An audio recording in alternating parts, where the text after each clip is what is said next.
তারেক জিয়া তো আসতেছে না, না না জনগণ না তো চায়, দল আপনি চায়। বলছেন না না আপনার আসতেছে না, এটার কারণটাই তো জনগণের জন্য, জনগণের প্রশ্নগুলো শোনেন নাই, কেন আসতেছে না এখন ওই এই প্রশ্নের মুহূর্তে উত্তরটা দেন না। এই প্রশ্ন কথা মুহূর্তে তো যদি প্রশ্ন করেছে আমি আপনাকে, তো সেটাই কেন বললাম, তারেক জিয়া আসতেছে না। এই মুহূর্তে যদি তারেক রহমান বাংলাদেশে আসে, তারেক রহমানকে মানুষের দেখার, মানুষের তারেক রহমানের আসার যে উচ্ছ্বাস, এই উচ্ছ্বাসের কারণে এমন হতে পারে বাংলাদেশের মানে এই শৃঙ্খলা নষ্ট হয়ে যেতে পারে, মানুষের উচ্ছ্বাসের কারণে মানুষের ক্ষয়ক্ষতি হতে পারে, মানুষ 71-এ শেখ মুজিব আসছিল, এর চেয়েও বেশি লোক হয়ে যাবে। অবশ্যই হতে পারে না। আপনি কি বলেন, আজকে 30 বছর এই জন্য আসতেছে না। তাহলে এটা 17 বছর ঘোষণা 18 দিয়ে দেন। বছর না না, এটা তাহলে 17 তারেক বছর জিয়া, খালেদা জিয়া আসার পরেও তো এরকম ভিড় হয়েছে। খালেদা জিয়া আসার সময় এয়ারপোর্টে ভিড় হয় নাই? এটা আফসারি হবেই ভাই, স্বাভাবিক। আমি তো এই জন্য বারবার বলতেছি, আপনি তো তারেক রহমানকে আপনি বুঝতে পারতেছেন না না, আপনি তো বলতেছেন তারেক জিয়া আসতেছে না দেশের মানুষের জন্য, তারেক আর রহমান মানুষ যদি এখন চাইতেছে দেশে উনি আসে, আসুক। না না, আপনি তো তারেক মন রহমান করার কথা এখন আপনি উনি লোক সাপ্লাই দিবেন, আরেকজন বলল প্রশাসনকে ওনাদের কথায় উঠানামা করতে হবে, উঠা বসা করতে হবে। আবার ওনারা আগে বলল যে আমাদের পিআর লাগবে, তারপরে আবার বলল আগে গণভোট পরে নির্বাচন। জামাতের দ্বিচারিতা নিয়ে আসলে নতুন করে বলার কিছু নেই। জামাত বিভিন্ন সময় বিভিন্ন ধরনের দ্বিচারিতা করে, তারা রাজনৈতিক কৌশল অবলম্বনের চাইতে মিথ্যাচারিতাই বেশি করে, এটাই প্রতিফলিত হচ্ছে। এবং দিনে দিনে দীর্ঘ 15-16 বছর গুপ্তচরের মতো রাজনীতি করেছে, এখন যেহেতু প্রকাশ্যে আসার সুযোগ হয়েছে, আর কিছুদিন থাকলে জামাত কি জিনিস এইটা বাংলার মানুষ বুঝতে পারবে, এবং যত তাড়াতাড়ি বুঝতে পারবে তত তাড়াতাড়ি এই দেশের মঙ্গল। তো এই বিষয় নিয়ে আর কথা বাড়াতে চাই না। একটা গুরুত্বপূর্ণ কথা, আসলে তারেক রহমানের দেশে আসা, আমি খুব ছোট করে যদি আফসারি ভাইকে জিজ্ঞেস করতাম যে তারেক রহমানের দেশে আসা আজকে ইস্যু হলো কেন, যদি রাজনৈতিক নেতা কর্মীদের দলীয় নেতা কর্মীদের কারণে আসতে না পারতো, এই প্রশ্নটা তো আজকে থেকে আরো 1 সপ্তাহ, 15 দিন, 2 মাস, 5 মাস আগেও করা যেত। আজকে উনি দেশে আসবেন না বা আসতে চান না, এই কারণে কেন এই প্রশ্নটি করা হয়?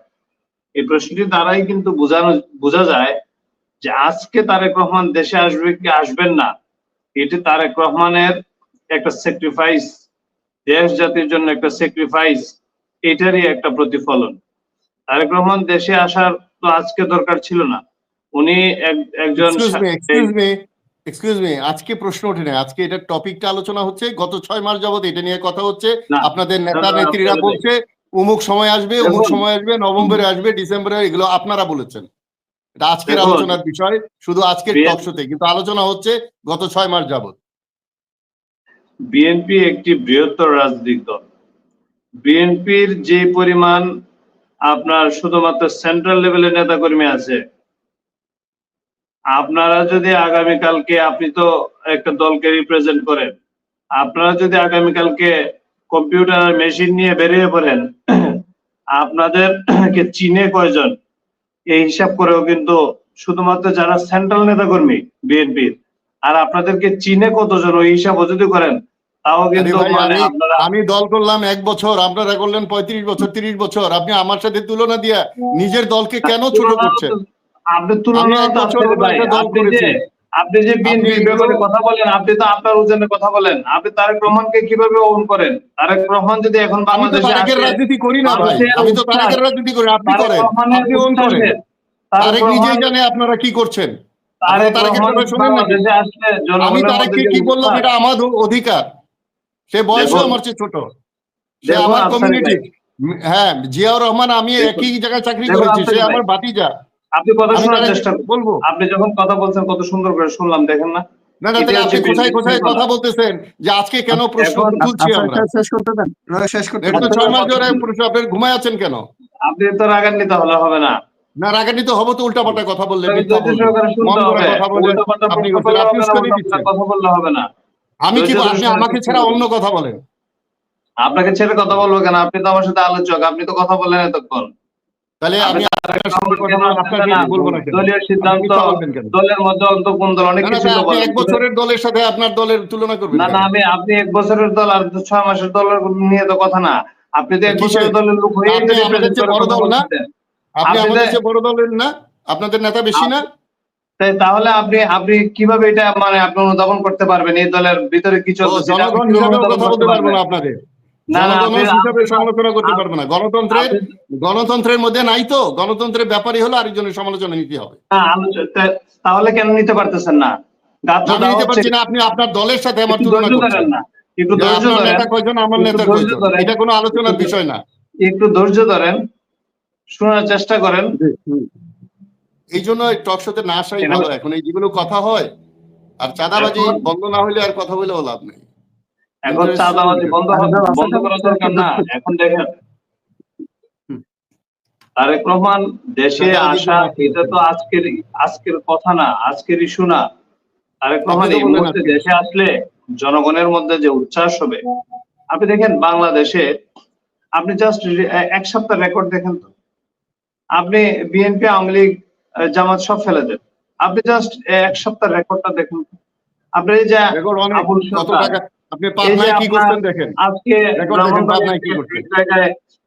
এক ছেলে আপনার আল্লাহ নাউজুবিল্লাহ মিন জালিক, তো এক জালিম কোরআন পড়িয়ে দিয়েছে। আপনি আদালতের অবস্থা দেখেন, আপনি দেশের অবস্থা দেখেন। এই একটা সংকটাপন্ন মুহূর্তে তারেক রহমান ভাবছে কি নিয়ে? জনগণকে নিয়ে। এই জনগণকে নিয়ে ভাবছে, জনগণের কল্যাণে তারেক রহমান আসা না আসা, এটা শুধুমাত্র জনগণের কল্যাণের জন্য এই সিদ্ধান্ত। যদি এটা ওনার একক সিদ্ধান্ত হতো, যদি এটা ওনার ব্যক্তিগত স্বার্থে হতো, তাহলে অবশ্যই তিনি তার মাকে দেখার জন্য, কিংবা তিনি চাইলে বেগম জিয়াকে চাইলে কিন্তু ইংল্যান্ড আজকে নিয়েও যেতে পারেন। এটা কিন্তু মানে একেবারেই স্বচ্ছ। আপনি দেখেন তারেক রহমান যদি চাইতো, বাংলাদেশের চাইতে তো ইংল্যান্ডে উন্নত চিকিৎসার ব্যবস্থা আছে, উনি যদি চাইতো তাইলে তো এই বেগম জিয়াকে তো ওখানে রাখতে পারতেন। দেশে তো ওনার কেউ নাই, পরিবারের দল ছাড়া তো কেউ নাই। এই দলটাকে ওনারা ওন করে বলেই তো বাংলাদেশে তারেক রহমান ওনার মাকে, উনি আবার দেশনীতি বেগম খালেদা জিয়া ফিরে এসেছেন। আপনার এটা চোখে আসে না? এটা সামান্য বিষয় আপনাদের মানে নলেজে আসে না? যদি উনি যদি তারেক জিয়া তো আসতেছে না, আসতেছে না, এটার কারণটাই তো জনগণের জন্য। জনগণের প্রশ্নগুলো শোনেন নাই, কেন আসতেছে না ওই প্রশ্নের উত্তরটা দেন না। প্রশ্ন করেছে আপনাকে, কেন তারেক জিয়া আসতেছে না? এই মুহূর্তে যদি তারেক রহমান বাংলাদেশে আসে, তারেক রহমানকে মানুষের দেখার, মানুষের তারেক রহমানের আসার যে উচ্ছ্বাস, এই উচ্ছ্বাসের কারণে এমন হতে পারে বাংলাদেশের মানে এই শৃঙ্খলা নষ্ট হয়ে যেতে পারে, মানুষের উচ্ছ্বাসের কারণে মানুষের ক্ষয়ক্ষতি হতে পারে। শেখ মুজিব আসছিল, এর চেয়েও বেশি লোক হয়ে যাবে।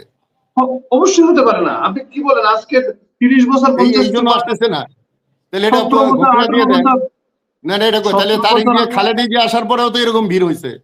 খালেদা জিয়া আসার সময় এয়ারপোর্টে ভিড় হয় নাই? আমি তো এই জন্য বারবার বলতেছি, আপনি তো তারেক রহমানকে আপনি বুঝতে পারতেছেন না। আপনি তো বলতেছেন তারেক জিয়া আসতেছে না দেশের মানুষের জন্য, আর মানুষ চাইতেছে উনি আসুক। না, আপনি তো মন করার কথা এখন আপনি বলছেন, আপনি বলতেছেন দেশের মানুষের কল্যাণে উনি আসতেছে না, অথচ দেশের মানুষ প্রশ্ন করছে আপনাকে কেন ওনারা আসতেছেন।